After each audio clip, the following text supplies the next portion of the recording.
नमस्कार दोस्तों, स्वागत है आपका स्टडी ऑनलाइन चैनल पर। दोस्तों, आज हम देखेंगे मुग़ल चित्रकला के बारे में, इसकी विशेषताएं जानेंगे और कौन कौन से प्रसिद्ध चित्रकार हुए उनके बारे में देखेंगे। और बाबर से लेकर औरंगजेब तक जितने भी चित्रकार थे सारे आज हम इस टॉपिक में देख लेंगे। आज का वीडियो जो है मुग़लकालीन चित्रकला से संबंधित है और इसके अंदर सारा कुछ कवर करेंगे। आज हम जितने भी चित्रकार हुए बाबर से औरंगजेब तक सारा कुछ यहाँ इस वीडियो में एक ही बार में कवर कर लेंगे, ताकि हमें अगर कोई सवाल बने मुग़लकालीन चित्रकला से तो हम उसका आंसर दे सकें। और दोस्तों, आज का वीडियो ऐसा है कि इसको देखने के बाद अगर आपने अच्छी तरीके से इसे तैयारी की तो उसके बाद में कोई भी सवाल इसके बाहर होने की संभावना नहीं है, अगर मुग़ल चित्रकला से संबंधित कोई सवाल पूछा जाता है तो शुरू करते हैं आज का वीडियो।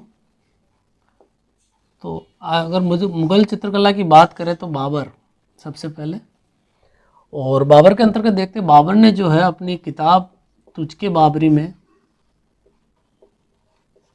दो चित्रकारों की चर्चा की है, और वह कौन कौन से दो चित्रकार हैं दोस्तों उनको देखते हैं। पहला था बेहजाद। पूछा जाता बेहजाद किसके समय था, तो बेहजाद जो था बाबर के समय था, या बेहजाद।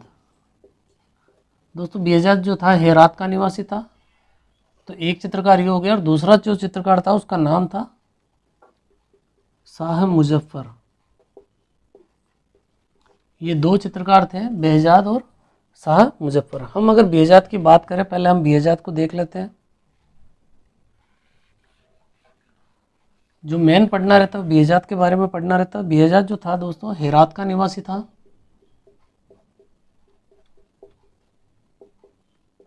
हेरात का निवासी था, और यह बेहजाद जो है पहले तैमूर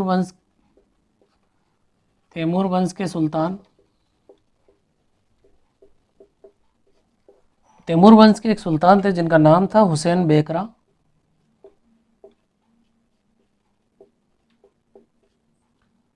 तैमूर वंश के सुल्तान हुसैन बेकरा के अधीन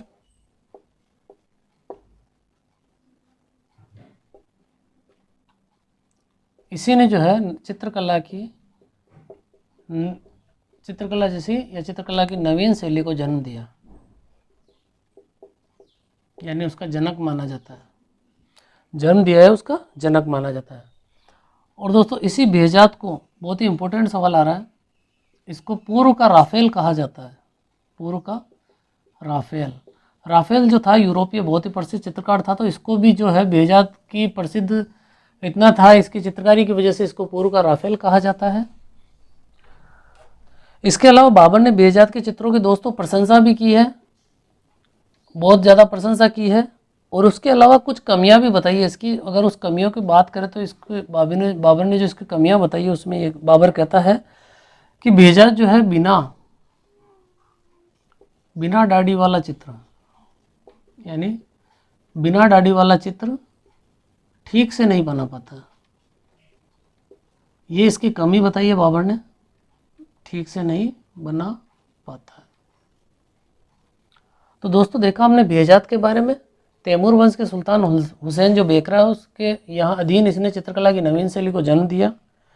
और इसके अलावा इसको सबसे इम्पोर्टेंट पूर्व का राफेल, कई बार ये सवाल पूछा जाता है पूर्व का राफेल किसे कहा जाता है, तो यह कहा जाता है बेहजाद को। और बाबर ने इसकी प्रशंसा की है, हेरात का निवासी था। और बाबर ने तुझके बाबरी है उसमें इसकी चर्चा की है बेहजाद की। और इसकी कमियों की अगर बात करें तो बिना दाढ़ी वाला चित्र यह बिल्कुल नहीं बना पाता, या ठीक से नहीं बना पाता था। अब बाबर के बाद जो है हम बात करते हैं हुमायूं की। हुमायूं के बारे में कौन कौन से चित्रकार थे वह देखते हैं। हुमायूं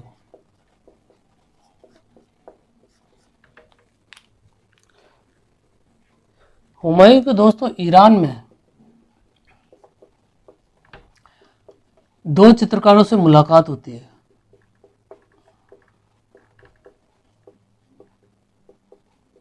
जब हुमायूं ईरान में था तो इसकी दो चित्रकारों से मुलाकात होती है। उसमें एक चित्रकार का नाम था मीर सैयद अली तबरीजी। मीर सैयद अली तबरीजी। और दूसरे जो चित्रकार थे उनका नाम था ख्वाजा अब्दुस समद। इन दो चित्रकारों से हुमायूं की मुलाकात होती है ईरान में। बाद में ईरान से ये भारत जो है हुमायूं अपने साथ ले आता है। और अगर मीर सैयद अली की बात करते हैं, पहले तो ये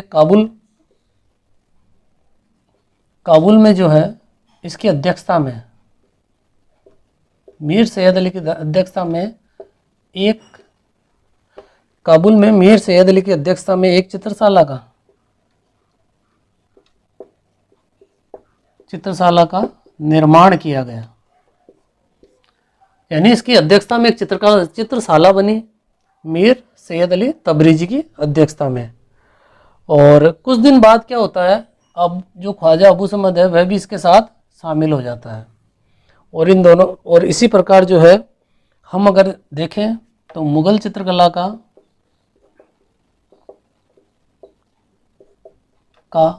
संस्थापक की अगर बात करें, संस्थापक कह दो या उसकी जो नींव रखने की अगर बात करते हैं, तो उसका आंसर हो जाता है हुमायूं। हुमायूं इसकी नींव रखता है, क्योंकि हुमायूं इन दोनों को यहाँ लेके आता है। तो मुग़ल चित्रकला की जो नींव हुमायूं। और अगर संस्थापक चित्रकार की बात करें कि संस्थापक चित्रकार कौन थे,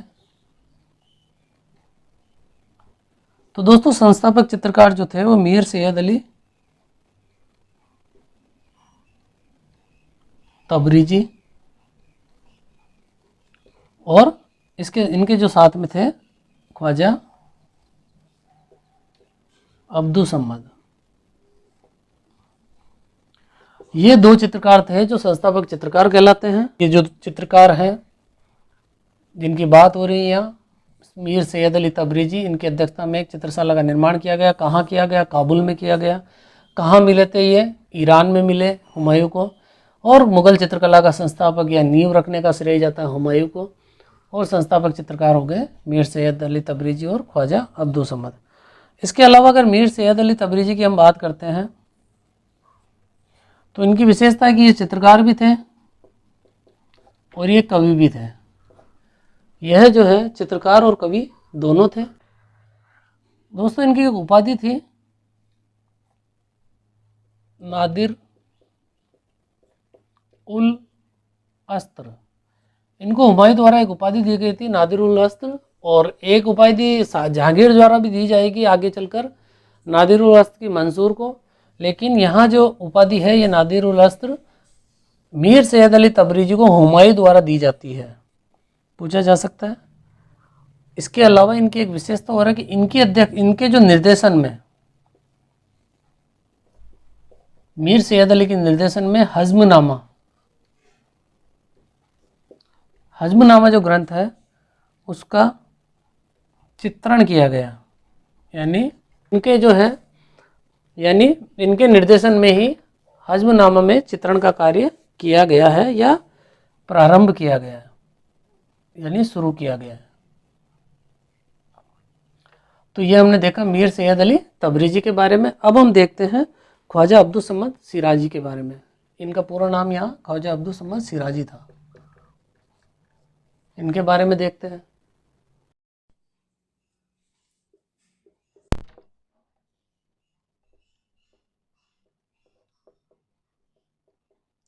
ख्वाजा अब्दुल समद सिराजी, यह जो थे प्रमुख चित्रकार, इनकी जो विशेषता थी अच्छे चित्रकार और सुलेखकार थे। सुलेखकार यानी अच्छे चित्रकार और सुलेखकार थे। इनका लेखन बहुत अच्छा था। तो कहा जाता है कि इन्होंने जो है कुकुरमुत्ता के पौधे के बीज पर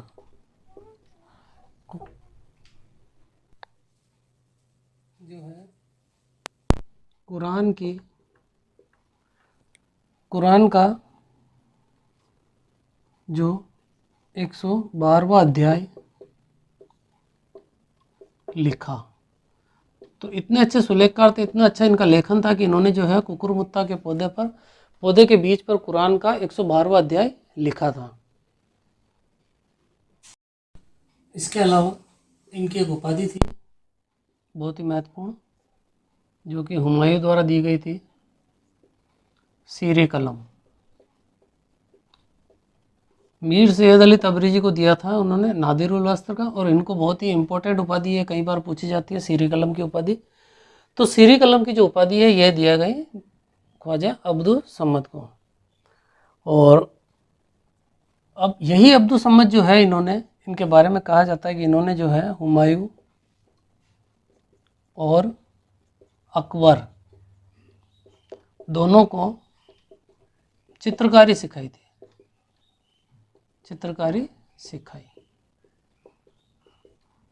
तो इनके बारे में विशेषता थी कि बहुत ही अच्छे चित्रकार और सुलेखकार थे। कुकुरमुत्ता के बीच पर कुरान का 112वां अध्याय इन्होंने लिखा है।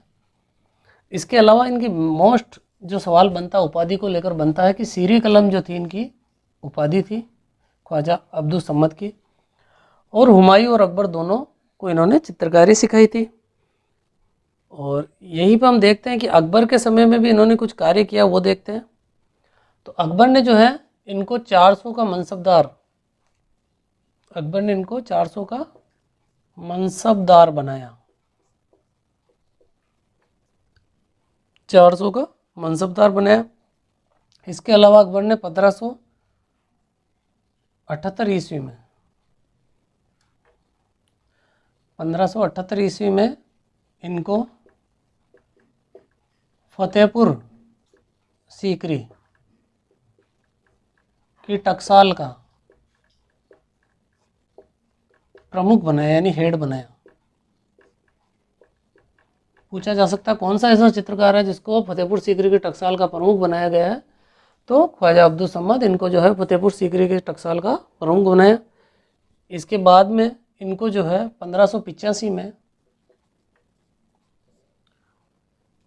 ख्वाजा अब्दुल समद को चमड़े से निर्मित वस्तुओं,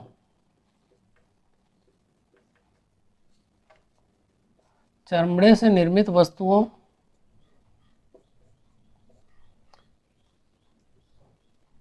के पर्यवेक्षक का कार्य दिया गया, चमड़े से निर्मित वस्तुओं के पर्यवेक्षक का कार्य, पर्यवेक्षक बनाया गया। और देखते हैं इनके बारे में। इसके बाद जो है, इसके बाद में यहाँ देख लेते हैं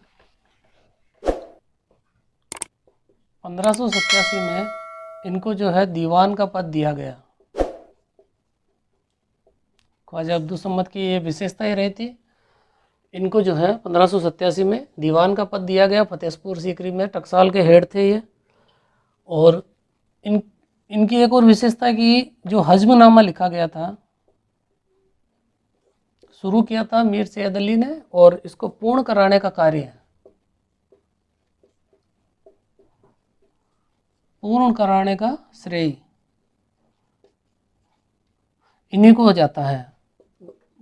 कभी अगर सवाल पूछा जाए कि जो हज़्मनामा है उसको पूर्ण किसने कराया था, तो ख्वाजा अब्दुल समद ने उसको जो है पूर्ण कराया था।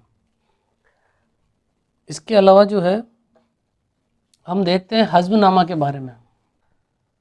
तो हज़्मनामा जो है हुमायूं के दिमाग की उपज, इसको कहते हैं कि हुमायूं के दिमाग की उपज मानी जाती है।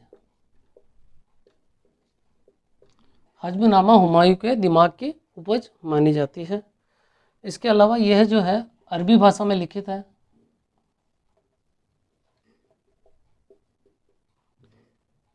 अरबी भाषा में लिखित है, जबकि फारसी में अनुवादित है। अरबी भाषा में लिखा गया और फारसी में इसका अनुवाद किया गया है। और अगर हम इसकी बात करते हैं कि हज़्मनामा ये नाम कैसे पड़ा, तो मोहम्मद साहब पैगंबर मोहम्मद साहब के चाचा हमजा, जिनका नाम था हमजा जो थे, इनके ऊपर ये लिखा गया है, हमजा पर लिखा गया है। मोहम्मद साहब के चाचा हमजा है, उन पर है जो ये लिखा गया है। इसके अलावा हम देखते हैं इसके बारे में, और इसका जो निर्देशन का कार्य जो था, हज़्मनामा का निर्देशन का कार्य हमको पता है मीर सैयद अली ने किया। इसके निर्देशन का कार्य किया मीर सैयद अली ने, और पर्यवेक्षण का कार्य किया इसके, अभी हमने देखा था, पर्यवेक्षण का कार्य अब्दुल समद ने किया था, हफ्जुनामा के पर्यवेक्षण का कार्य, और इसको पूर्ण भी इन्होंने कराया था। पूर्ण की अगर बात करें तो इनको पूर्ण भी हमने देखा इन्होंने कराया, और कब कराया था? अकबर के समय कराया था। शुरू हुआ था हुमायूं के समय, लेकिन पूर्ण हुआ इसका कार्य अकबर के समय। इसके अलावा और देखते इसमें क्या था, तो इसको बनाने में 100 चित्रकारों का योगदान है। इसको बनाने में 100 चित्रकारों का योगदान है। इसको बनाने में 15 वर्ष लगे। 1400 इसमें चित्र हैं। 100 चित्रकारों का योगदान है, 15 वर्ष लगे। टोटल चित्र इसमें 1400 है, और 17 इसकी जिल्द है। जिल्द की बात करें तो 1700 इसमें जिल्द है। तो हमने देखा हज़्मनामा के बारे में, अगर कोई हज़्मनामा के सवाल आ जाए अब, तो आपके पास पर्याप्त मैटर है कि हज़्मनामा जो है क्या था, हुमायूं के दिमाग की उपज इसे कहा जाता है। पूछा जा सकता है किसको, हुमायूं किस ग्रंथ को जो है हुमायूं की दिमाग की उपज कहा जाता है, तो उसका उत्तर हो जाएगा हज़्मनामा। अरबी भाषा में लिखित है, फारसी में अनुवादित है, पैगंबर मोहम्मद साहब के चाचा हमजा के ऊपर यह बनाया गया है, और इसके पर्यवेक्षण का जो कार्य है अब्दुल समद इसको दिया गया। शुरुआत जो थी मीर सैयद अली ने की थी। पूर्ण कराना का जो कार्य है वह अब्दुल समद ने किया, और कब किया था? अकबर के समय। शुरू कब हुआ? मीर सैयद हुमायूं के समय। हुमायूं के समय शुरू हुआ इसका कार्य।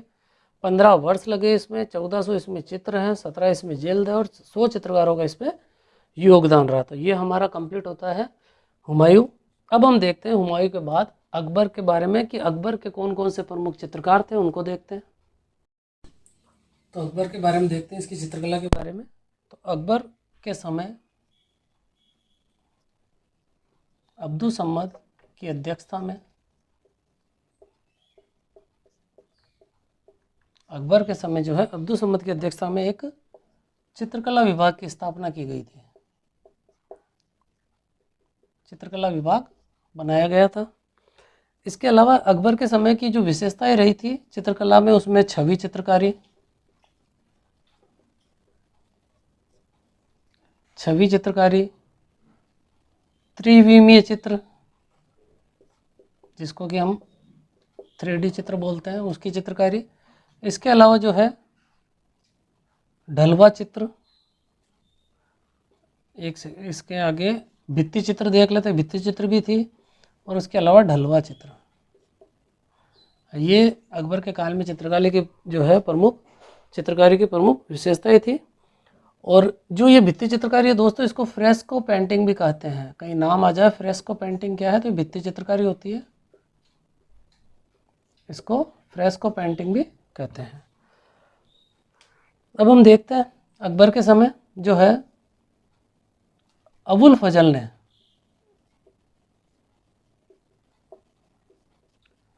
अकबर के समय जो अबुल फजल ने आईने अकबरी में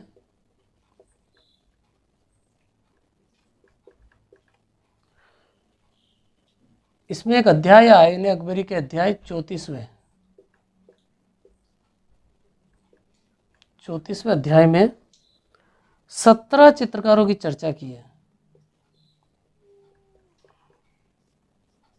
17 चित्रकारों की चर्चा की है, जिसमें से 15 हिंदू चित्रकार थे।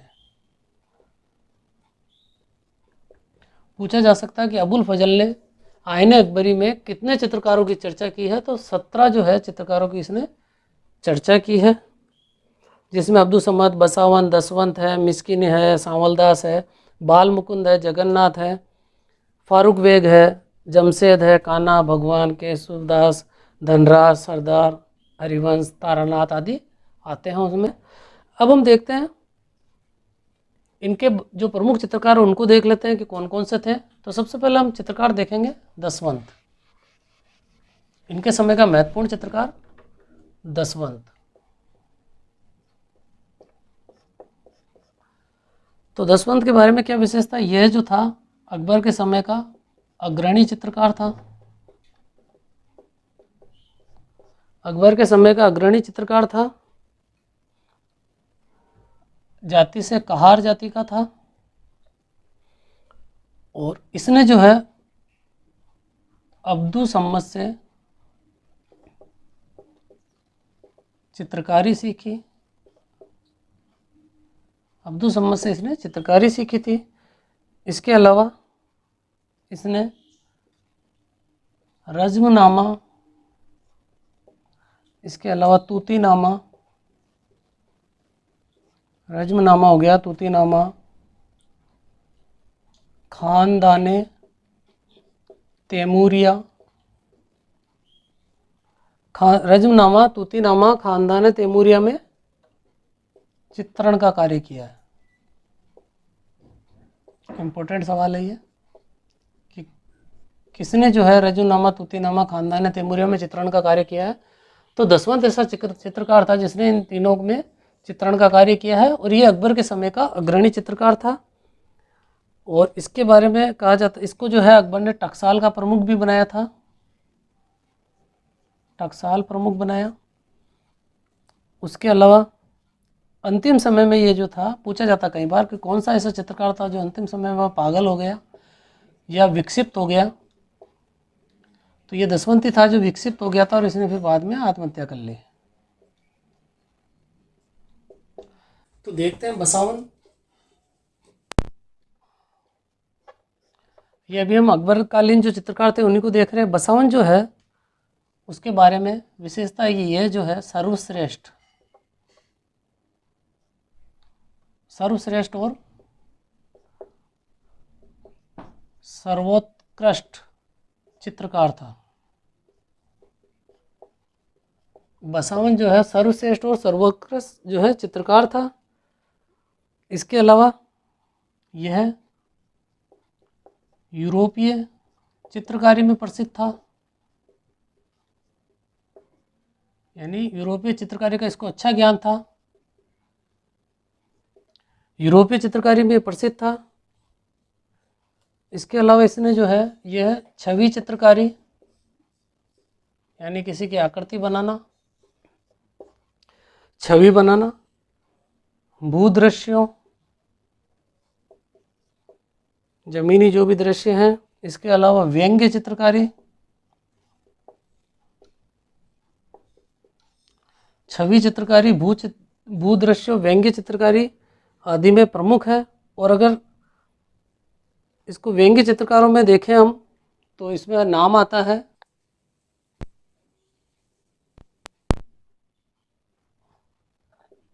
कृशकाय घोड़े के साथ मजनू का चित्र। व्यंग्य चित्रकारी में जो नाम आता है, इसका प्रमुख जो चित्र है कृशकाय घोड़े के साथ मजनू का चित्र, इसी ने बनाया था। पूछा जा सकता है, इंपॉर्टेंट सवाल है कि कृशकाय घोड़े के साथ मजनू का चित्र किसने बनाया था, तो उसका आंसर हो जाएगा बसावन। इसके अलावा इसने जो अन्य जो इसकी विशेषताएं थी, इसने जो एक और चित्र बनाया दैत्य के सिर,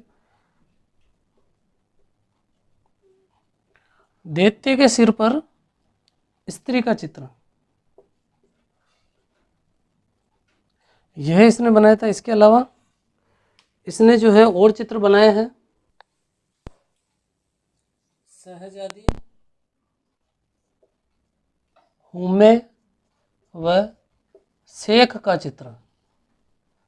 तो इसके 3 चित्र फेमस है, कृशकाय घोड़े के साथ मजनू का चित्र, दैत्य के सिर पे स्त्री का चित्र और शहजादी हुमे तथा शेख का चित्र। इसमें प्रसिद्ध इसका पुत्र था, उसका नाम मनोहर, जिसको हम आगे देखेंगे। इसके पुत्र का नाम मनोहर। और इसमें और अगर बात करें तो अबुल फजल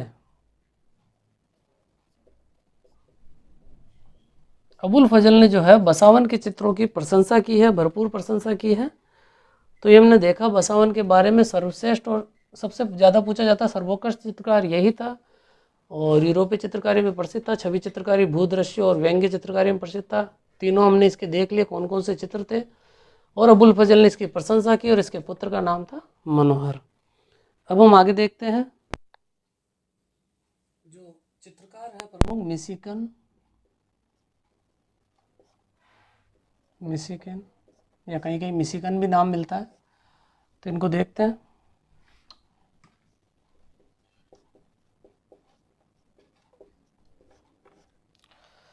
तो इनके बारे में जो प्रमुख बात है वह है, यह है यूरोपीय, यह जो था यूरोपीय चित्रकला का विशेषज्ञ था।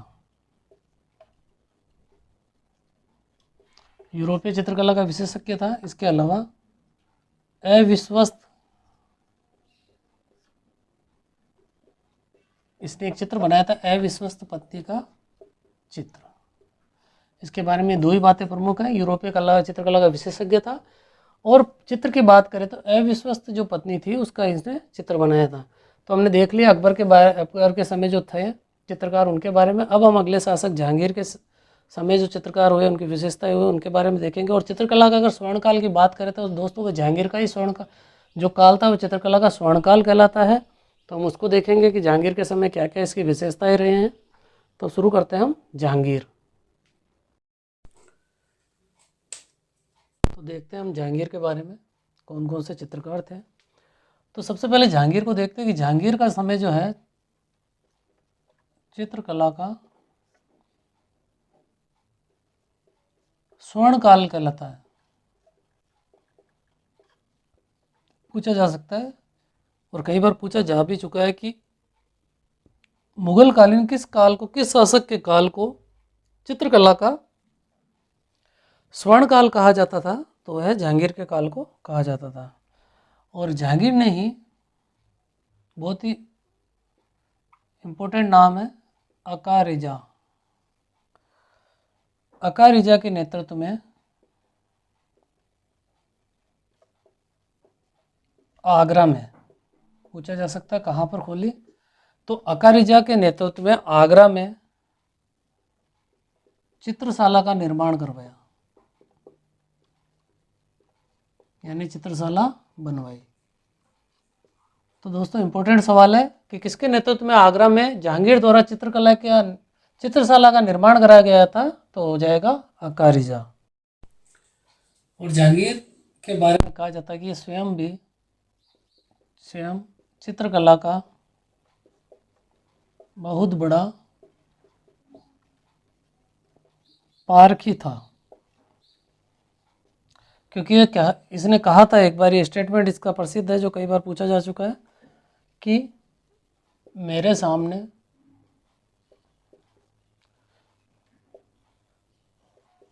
कोई भी चित्र लाने पर मैं यह बता दूंगा कि किस चित्रकार ने कौन सा अंग बनाया है। यानी कई चित्रकार मिलकर भी अगर कोई चित्र बनाते हैं तो ये बता देगा, जहांगीर कहता था कि मैं बता दूंगा कि किस चित्रकार ने कौन सा अंग बनाया है। अब हम इसके समय के कुछ महिला चित्रकार जो हुई थी उनको देखते हैं। महिला चित्रकार भी जहांगीर के समय थे, तो उनके नाम आते हैं रुकियम बानो, एक थी रुकियम बानो और इसके अलावा एक और थी नादिरा बानो। कभी पूछा जाए कि कौन कौन सी महिला चित्रकार जहांगीर के समय थी, तो रुकियम बानो और नादिरा बानो। इसी का नाम सहीफा बानो भी मिलता है, सहीफा बानो। और ये सहीफा बानो जो थी इसी अकारिजा की शिष्य थी। सहीफा बानो यानी नादिरा बानो जो है यह इसी अकारिजा की शिष्य थी। इसके अलावा जहांगीर के समय के जो प्रमुख चित्रकार हैं दोस्तों वह है उस्ताद मंसूर, जिनको आगे चलकर जहांगीर नादिरुल हस्त की उपाधि देंगे, अबुल हसन, इसके अलावा अकारिजा हमने देखा, विशन दास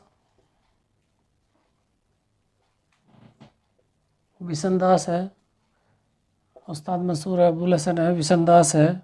इसके अलावा फारूक बेग, मनोहर और दौलत बेग। तो ये प्रमुख चित्रकार थे जहांगीर के समय। अन्य उस्ताद मंसूर इम्पोर्टेंट है, अबुल हसन है, बिसनदास है, एक एक नाम इम्पोर्टेंट है, फारूक बेग, मनोहर, दौलत बेग। इसलिए जहांगीर, इतने सारे चित्रकार इसके काल में थे, इसी कारण जहांगीर के जो है चित्रकला का स्वर्णकाल कहा जाता है, क्योंकि इतने प्रसिद्ध चित्रकार इसके समय में थे। विशेषता, तो विशेषता में देखते हैं हम इसकी प्रमुख विशेषता, इसकी चित्रकार में जो जो चित्रकार थे उनके द्वारा जो बनाए जाते थे इस काल में, प्रभामंडल। दोस्तों प्रभामंडल होता था जैसे इस वृत्ताकार होता था, यानी कि किसी का भी जो चेहरा है उसके पीछे से गोल रोशनी, तो उसको बोलते हैं प्रभामंडल। तो प्रभामंडल की शुरुआत गोलाकार रोशनी आती थी तो उसको बोलते थे प्रभामंडल। प्रभामंडल की शुरुआत हुई इसके समय। इसके अलावा चित्रों में सजीवता लाने का प्रयास, यानी चित्र एक तरह से सजीव की तरह दिखे वह, इसके कारण प्रकाश, चित्रों में जो है प्रकाश और छाया दोनों दर्शाए गए हैं। प्रकाश भी दर्शाया गया है एक तरफ से और छाया भी दर्शाई गई है। इसके अलावा इनके काल में जो चित्र थे उसमें उमड़ते बादल, उमड़ते बादलों के चित्र, देवदूत, परियां आदि के चित्र भी बने हैं। इसके अलावा दरबारियों के चित्र, दरबारी है, चित्रकारों के चित्र, दरबारी चित्रकारों के चित्र, विदेशी शासकों,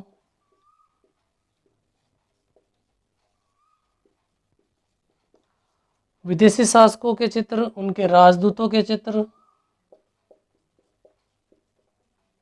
आदि चित्र, इन चित्रों, इनकी जो है विशेषताओं की विशेषता रही है। इसके अलावा स्वप्न चित्र, यानी इमेजिन करके अगर कोई चित्र बना रहा है तो वह भी इसकी स्वप्न चित्र की जो है शुरुआत इसी के समय हुई। स्वप्न चित्रों की शुरुआत तुमने देखा जहांगीर के काल में चित्रकला की विशेषता है प्रभामंडल, चित्रों में सजीवता लाने का प्रयास और प्रकाश, इसके कारण उसमें जो है चित्रों में प्रकाश और छाया दोनों दर्शाए जाते थे। उमड़ते बादल, देवदूत, परियां, दरबारी चित्रकारों के चित्र। अब हम देखते हैं इनके प्रमुख चित्रकार उस्ताद मंसूर के बारे में। तो प्रमुख चित्रकार इनके थे उस्ताद मंसूर।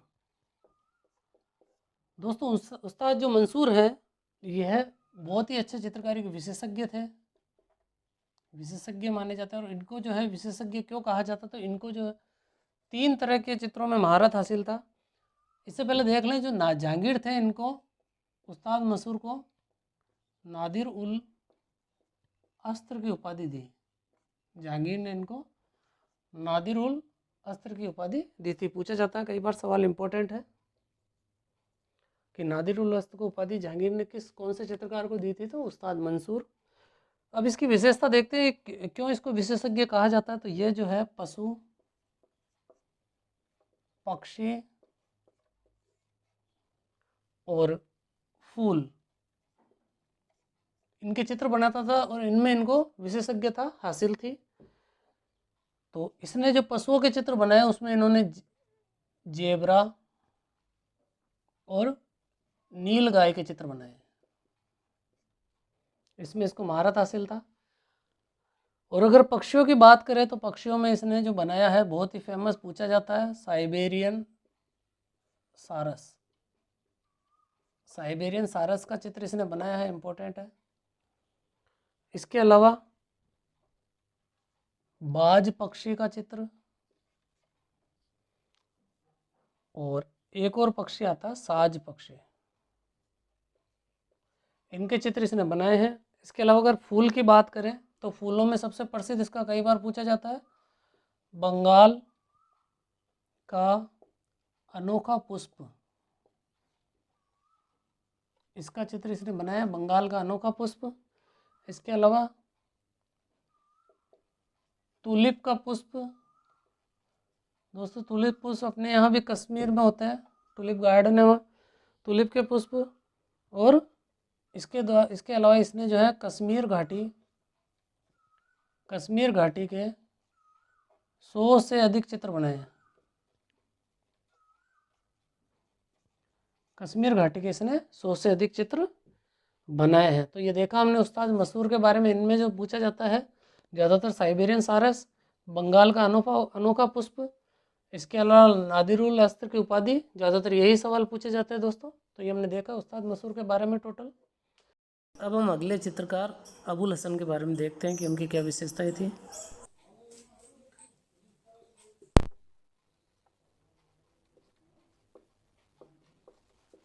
अबुल हसन, तो अबुल हसन के बारे में है कि अबुल हसन सबसे इम्पोर्टेंट देख लेते हैं पहले। अबुल हसन और इसके साथ थे मंसूर। अबुल हसन और मंसूर ने मिलकर एक फेमस चित्र बनाया है जो कि है चिनार के वृक्ष पर, चिनार के पेड़ पर या चिनार के वृक्ष पर असंख्य गिलहरियों का चित्र। बहुत ही इम्पोर्टेंट दोस्तों, पूछा जाता है कि चिनार के वृक्ष पर असंख्य गिलहरियों के चित्र किसने बनाया था, तो वह बनाया था अबुल हसन और मंसूर ने। और यह जो चित्र है अभी दोस्तों लंदन म्यूजियम में है। यह चित्र अभी लंदन म्यूजियम में रखा है। इसके अलावा ये जो अबुल हसन के बारे में देखते, ये अकारिजा का पुत्र था, जिसकी अध्यक्षता में जहांगीर ने चित्रशाला बनवाई थी। अकारिजा का पुत्र था। इसने जो है 13 वर्ष की आयु में चित्रकारी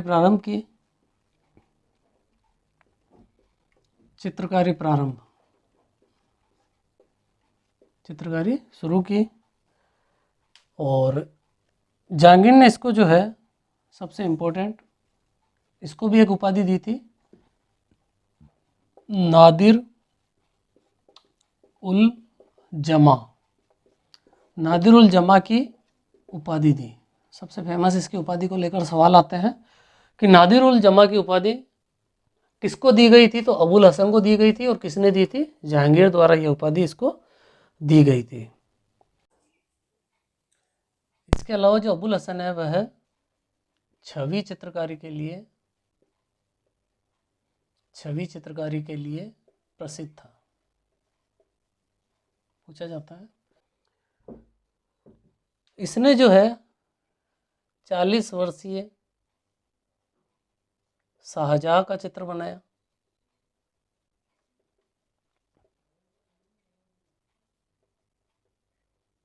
छवि चित्रकारी के लिए प्रसिद्ध था। इसने 40 वर्षीय शाहजहां का चित्र बनाया। जहांगीर की आत्मकथा के ऊपर, यानी आत्मकथा पर सिंहासन पर बैठा हुआ, सिंहासन रूढ़ जहांगीर का चित्र बनाया। पूछा जा सकता है किसने सिंहासन रूढ़ जहांगीर का चित्र बनाया, तो उत्तर हो जाएगा अबुल हसन। इसके अलावा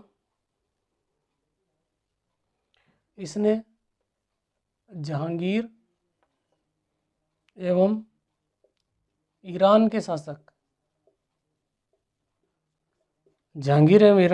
दोनों को एक दूसरे के गले लगते हुए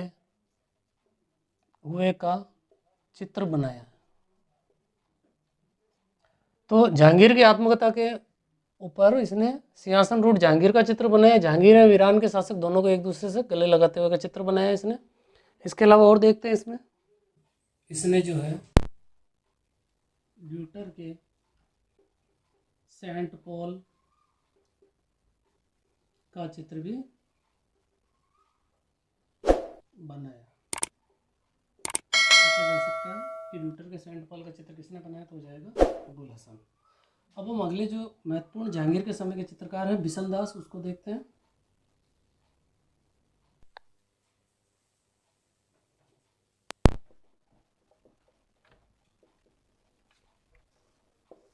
बिशन दास, तो बिशन दास का सबसे महत्वपूर्ण बात है, इम्पोर्टेंट सवाल जो पूछा जाता है, इसने इसको जो है ईरान के,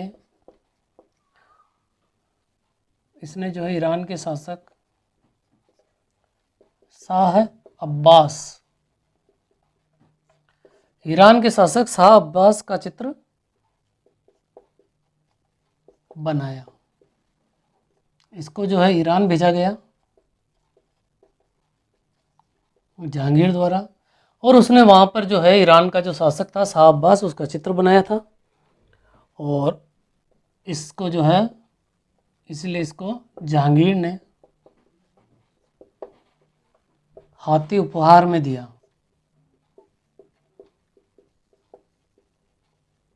तो बिशन दास से यही सवाल बनता है कि ईरान के शासक शाह अब्बास का चित्र किसने बनाया था, तो बिशन दास। इसके आगे हम देखते हैं फारूक बेग को। इसकी विशेषता जो थी, इसने जो है, ये भी इम्पोर्टेंट है, बीजापुर के सुल्तान, इसने जो है बीजापुर के सुल्तान आदिल शाह, जिनका नाम था आदिल शाह,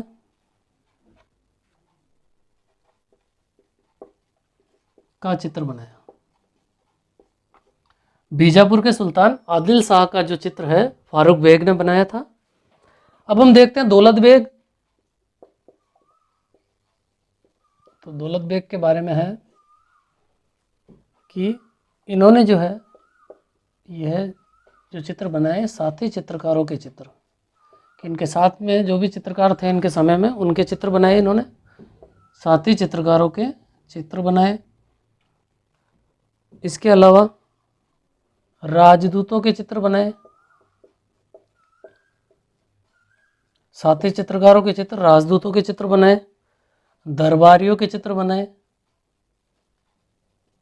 दरबारियों के चित्र दौलत बेग ने बनाए। इसके अलावा इसमें एक और इम्पोर्टेंट है दौलत बेग में, कि इसने जो है जहांगीर के कहने पर, जहांगीर के कहने पर जो है पानी में देखकर स्वयं का चित्र बनाया, स्वयं का चित्र बनाया, जिसे हम आत्मचित्र भी कहेंगे।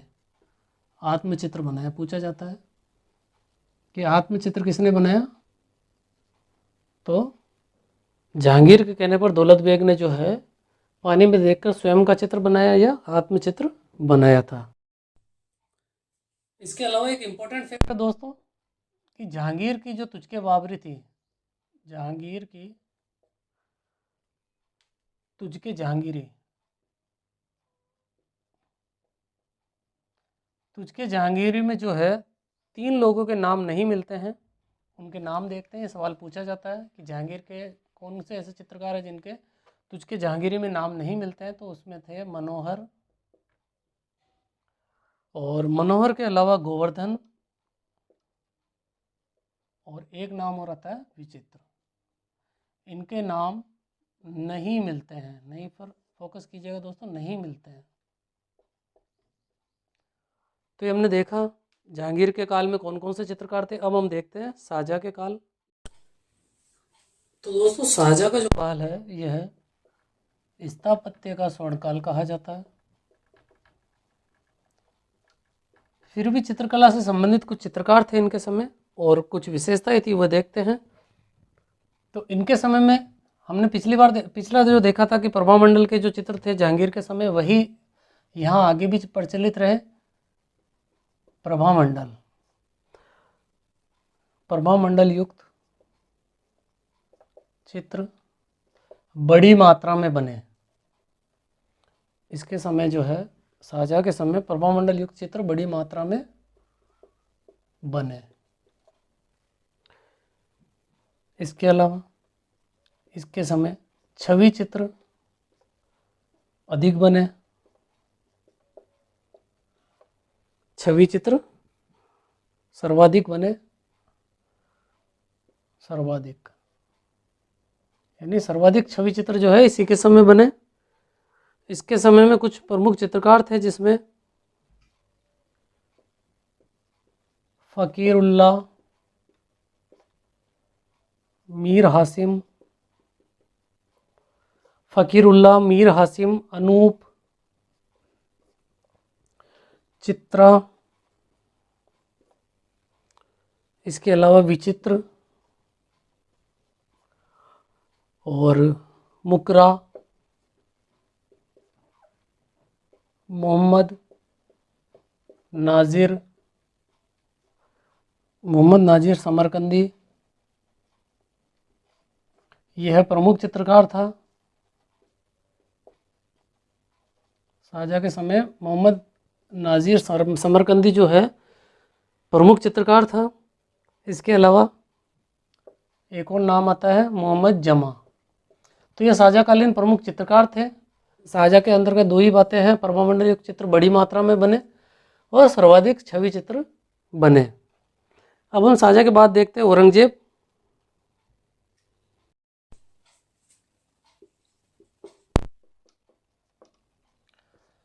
तो हम जानते हैं दोस्तों, औरंगजेब ने अपने कार्यकाल के दौरान कुछ भी मतलब विशेष नहीं किया था। इसने क्या क्या किया था वो देखते हैं। इसने जो मनुची बताता है इतिहासकार कि इसने जो है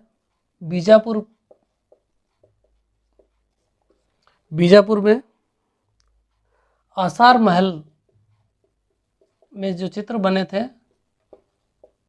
आसार महल के चित्र पुतवा दिए,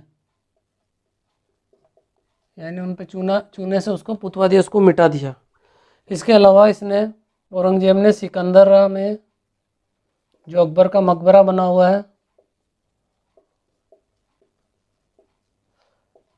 सिकंदरा में अकबर के मकबरे के चित्रों को भी चूने से पुतवा दिया।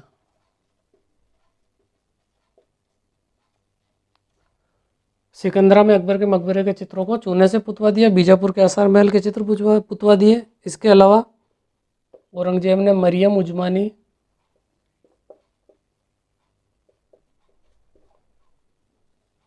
के जो चित्रशाला थी इसको भी जो है दोस्तों चूने से पुतवा दिया।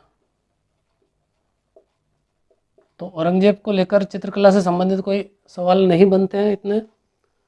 सिर्फ इसके बारे में मनुची ने कहा था कि बीजापुर के आसार महल के चित्र पुतवा दिए थे और इसके अलावा इसने जो है सिकंदरा में जो अकबर का मकबरा बना हुआ है वहाँ जो चित्र बने थे उसको भी चूने से पुतवा दिया। तो दोस्तों हमने देखा बाबर से लेकर औरंगजेब तक के समय को कि इनके समय में कौन कौन से मुख्य जो है चित्रकार हुए। तो सारी जो मुग़ल चित्रकला की विशेषता इनके समय में थी वो हमने देखा और मुख्य चित्रकारों को देखा, उनके द्वारा बनाई गई कृतियों को देखा। तो दोस्तों वीडियो बहुत ही महत्वपूर्ण था और आप जो है इस वीडियो को बार बार देखिएगा, बार बार इस पर मेहनत करिएगा। और मिलते हैं अगले महत्वपूर्ण वीडियो के साथ। धन्यवाद।